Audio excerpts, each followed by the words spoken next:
I don't want to be your enemy. I understand you guys are upset and you want to boycott Asian-run businesses. Totally fair. I do acknowledge that many Asian people could be racist. And I condemn all races, regardless their ethnicities. Racism should not be accepted or tolerated. But not all of us are racist. I don't think I'm racist. I mean, I try not to be. I don't think I'm racist. I'm just Asian. I don't think it's fair that we all are punished because of one guy. I mean, I don't know who the fuck is Rick Chow is. Why are we all punished because of this one guy? But don't call all Asian people our enemy.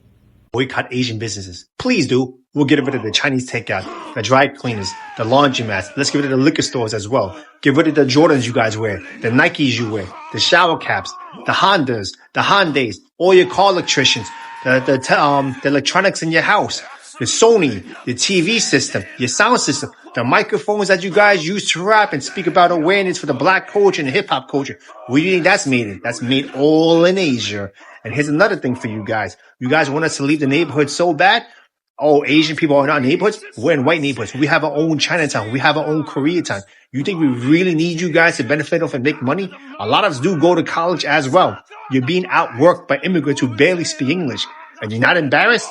Go to the bank, start your own businesses, and deal with your own people. I want to see your own women get on their hands and knees and do pedicures and manicures and deal with nasty ass attitudes, okay? Please, boycott Asian business. I'm all for it. I've been noticing quite a few Asian influencers coming on here and telling other Asian people to be nicer to black folks.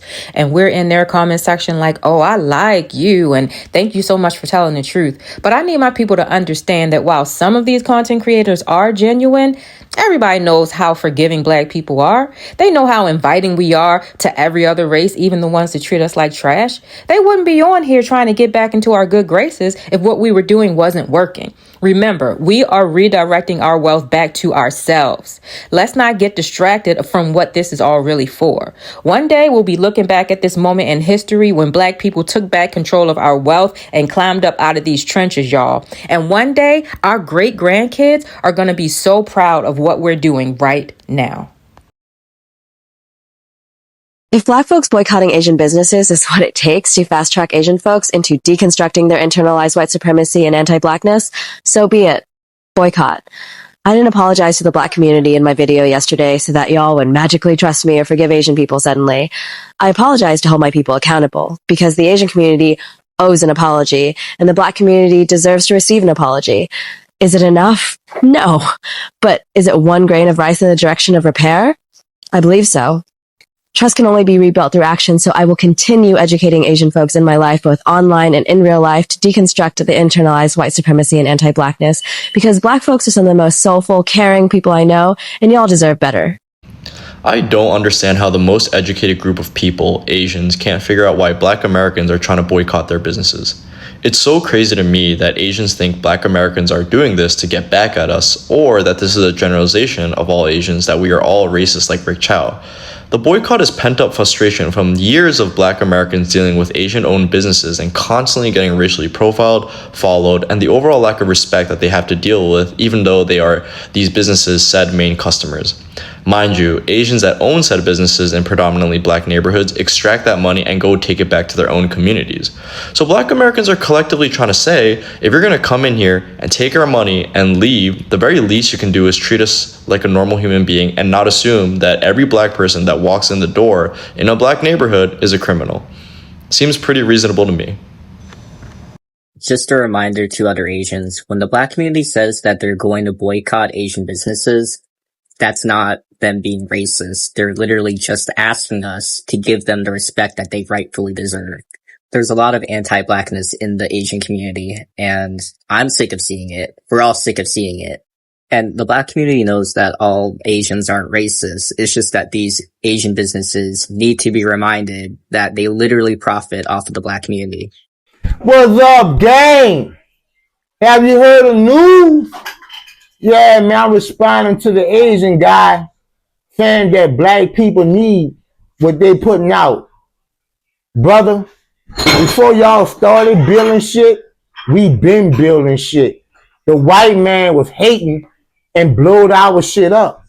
You hear me? Yeah. Look at Oklahoma. Huh? Wall Street blows it up because we were scribing. Come on, man. GPS. How you think you could drive around? Asians didn't do that. Huh? Black did that. Come on, man. Asians are getting mad at black people because black people don't want to support their businesses anymore, and it's very ridiculous. Instead of getting mad at us, do better. Anytime I see a video of a black person going to an Asian business, there's always some racism, majority of the time. I'm not saying all of them are racist, but majority of them are racist. Why are you guys mad at us? Why don't y'all support each other? Sure, we shouldn't divide ourselves. Oh, why are we dividing ourselves? But there's only so much us black people could do when y'all don't like us for literally exist. I saw this person saying black people don't like Asians.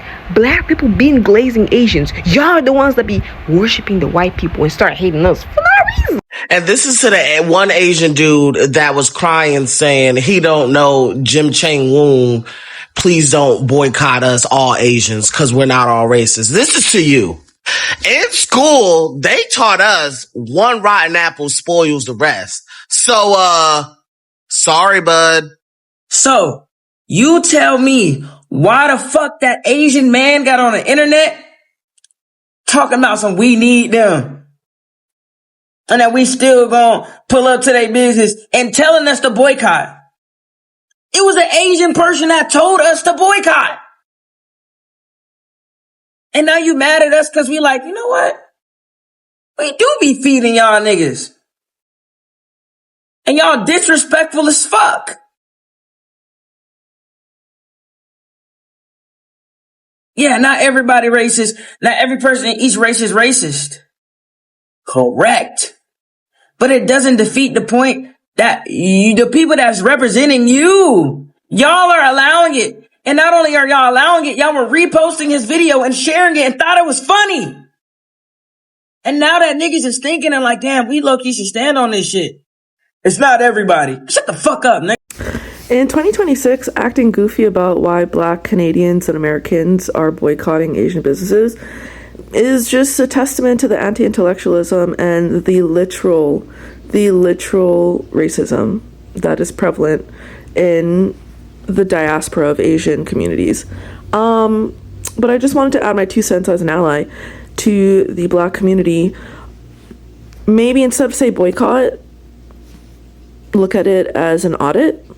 Because as people who are using your coin, your money, as a stewardship and extension of yourself and the prosperity that it will cultivate and then bring back to you and yours, you have to audit where your money is going. And if you see that the investment is lacking, you go elsewhere. Simple as that. It's just economics, right? Into Black-owned businesses. So family, in recent months, discussions around boycotts and selective spending have intensified online and offline. And some consumers, particularly within Black American communities, have been increasingly vocal about redirecting their money toward businesses they feel are more aligned with their values, more respectful in customer interactions, or even supportive of their communities. And in response, many small and medium business owners across different immigrant and minority-owned establishments are starting to feel the impact. And foot traffic changes, sales fluctuate, loyal customers become unpredictable, and suddenly what once felt like stable neighborhood commerce becomes uncertain. And what's important here is not to reduce this moment into one group versus another. Instead, what we are witnessing is something far more complex, family. A modern economic reality where culture, identity, and purchasing power are deeply intertwined. Now, for many business owners, family, especially those running small family-owned stores, restaurants, service-based shops, their concern is not political, it is survival, family. And so rent still needs to be paid, staff still expect wages, inventory still has to move. And so when customer behavior shifts suddenly, the pressure becomes immediate and very real. And at the same time, family, consumers are more empowered than ever before. Social media has transformed everyday spending into a public statement. A single viral video can influence thousands of purchasing decisions overnight. A negative experience can travel faster than any advertisement, family. And so communities are no longer silent about where they feel respected or disrespected. This is where the tension builds, family, because on one side you have communities expressing economic agency through collective choices, and on the other side you have businesses trying to adapt, communicate, and sometimes plead quietly or even publicly for customers not to disappear entirely. But beneath all of this, family, there is a deeper question that often gets overlooked. What does sustainable economic coexistence actually look like in a diverse society?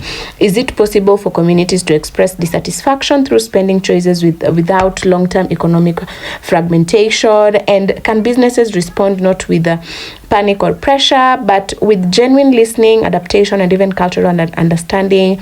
The reality is there is no simple answer. But what is clear is that the relationship between consumers and businesses is changing rapidly, family. Trust is becoming just as valuable as profit. Reputation is becoming just as important as location. And emotional connection is increasingly influencing financial decisions.